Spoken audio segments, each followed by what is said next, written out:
pasal untuk menjerat supaya bisa nahan. Karena pasal 35 itu sanksinya 12 tahun. Ya. Coba bayangkan. Pasal yang seolah-olah orang mengubah sebuah informasi elektronik yang ada di publik. Ini kan ijazahnya Pak Jokowi kan nggak diubah-ubah. Ijazah sebagai sebuah dokumen otentik kalau dia punya ya, itu kan nggak diubah-ubah. Karena ijazah itu kan dalam bentuk kertas. Kertas yang katakanlah menggunakan semacam tinta ya. Tinta tertentu, kertasnya kertas tertentu kan begitu kan? Percetakan tertentu. Dengan percetakan tertentu, memiliki nilai tertentu dan itu memang miliknya Pak Jokowi. Tapi itu kan nggak diubah-ubah. Kalau diperlihatkan aja nggak, gimana mau diubah-ubah? Kan begitu kan? Tetapi yang diubah, katakanlah dianalisis, dilihat hurufnya, dilihat logonya, mungkin dibesarkan, dikecilkan. Itu kan foto dari ijazah. Scan dari ijazah yang diupload oleh seseorang. Namanya Dian Sandi. Yang dia mengatakan bahwa ini loh ijazah aslinya Pak Jokowi. Menjelang lebaran kemarin ya. April itu. Itu kan yang ngupload kan Dian Sandi.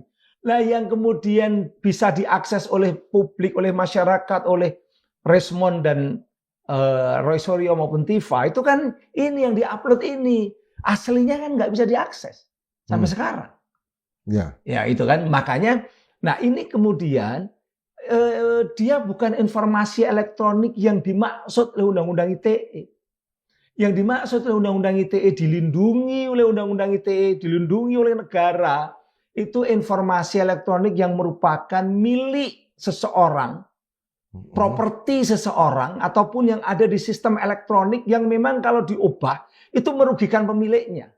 Contohnya apa, Prof? Contohnya misalnya saya nyimpen password untuk bank saya, telebanking atau e-banking saya. Nggak boleh dong ada yang akses, ada yang ngubah-ubah, ada yang ngambil. Itu bisa merugikan saya. Saya punya tulisan untuk calon saya terbitkan di jurnal Scopus atas nama saya supaya saya bisa katakanlah tetap dapat tunjangan profesor katakanlah begitu. Atau jadi profesor lagi, Pak. Atau jadi profesor lagi gitu kan. Itu kan mudah kita simpan ya, disimpan bisa di platform, disimpan di mana. Itu enggak boleh orang ambil, enggak boleh orang ini karena punya properti saya. Tapi kalau foto saya, foto rumah saya yang sudah ada di Facebook atau ada di Twitter, diubah orang, ditambah-tambahin foto saya, ditambahin kumis. Jadi kayak terwelu, tahu terwelu? Itu sukanya Roy Suryo bilang terwelu. Terwelu itu kelinci kan. Jadi kelinci gitu. Itu bukan itu yang dilarang oleh Undang-Undang ITE. Enggak, itu hanya bisa mencederai saya dalam artian etika. Wah, mosok wajah seganteng ini jadi kelinci kan begitu kan. Itu kita tersinggung, tapi ya hanya itu etika, melanggar etika. Tapi bukan itu maksud dari Undang-Undang ITE pasal 32 maupun pasal 35. Pasal 35 lebih, yang 12 tahun itu. Pasal 35 itu mengubah informasi elektronik seolah-olah otentik. Otentik ini kan berarti apa? Seolah-olah asli. Jadi kalau misalnya password saya diambil terus diaku sebagai miliknya orang untuk seolah-olah asli untuk menipu bank supaya uang saya bisa keluar, menipu mesin saja seolah-olah asli. Jadi dipakai untuk menipu mesin telebanking gitu. Lalu uang saya yang saya simpen keluar. Nah itu kena pasal 35 dan 12 tahun sanksinya. Bukan yang tadi, yang wajahnya Bang Indra ada di, ini kan ada di Madilom ya Pak, kan sering muncul. Kemudian ditaruh kumis, dikasih coreng-coreng. Itu bukan pasal 35. Ini ngawur kalau itu dikenakan, kalau kena 12 tahun. Itu hanya melanggar etika. Makanya sekali lagi, persoalan pidana itu ultimum remedium. Itu sesuatu yang paling belakang. Kalau sudah memang dia terbukti orangnya melakukan kejahatan, merugikan, nah itu baru. Pasal 32, pasal 35 itu perlindungan pada informasi elektronik, dokumen elektronik yang dimiliki oleh seseorang atau perusahaan atau pihak lain gitu loh. Bukan yang ada di dunia publik. Itu kekeliruan dari asumsi-asumsi yang dipakai oleh penegak hukum, oleh Polda Metro Jaya dalam konteks Roy Suryo dikenakan atau didakwakan atau ditersangkakan kena pasal 32 dan 35. Itu yang pertama. Yang kedua kan pasal 27A. Nah, 27A. 27A itu dulu pasalnya namanya pasal 27 ayat 3. Udah dirubah sama teman-teman terakhir 2024. Berlakunya tanggal 1 Januari 2024.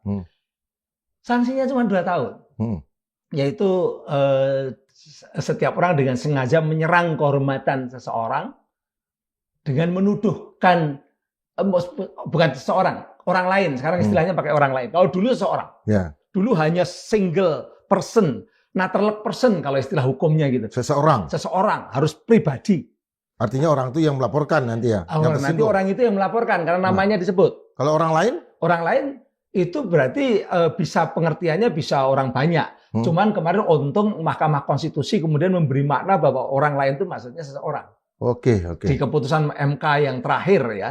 Karena saya waktu itu juga jadi ahli di MK. Jadi akhirnya MK memperkuat pengertian bahwa harus yang namanya pencemaran nama baik itu pengertiannya adalah yang diserang itu seseorang. Single. Dan itu delik aduan absolut. Harus namanya disebut. Bukan presiden. Presiden itu bukan seseorang. Presiden itu lembaga.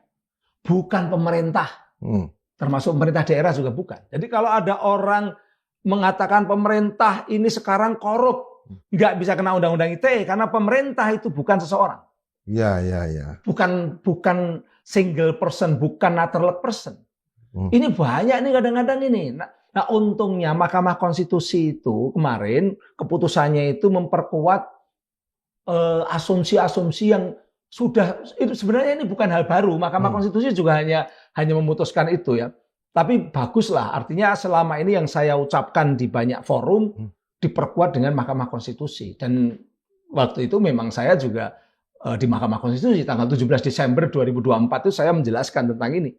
Bahwa pengertian teman-teman yang seolah-olah Undang-Undang ITE ini karet itu sebenarnya tidak.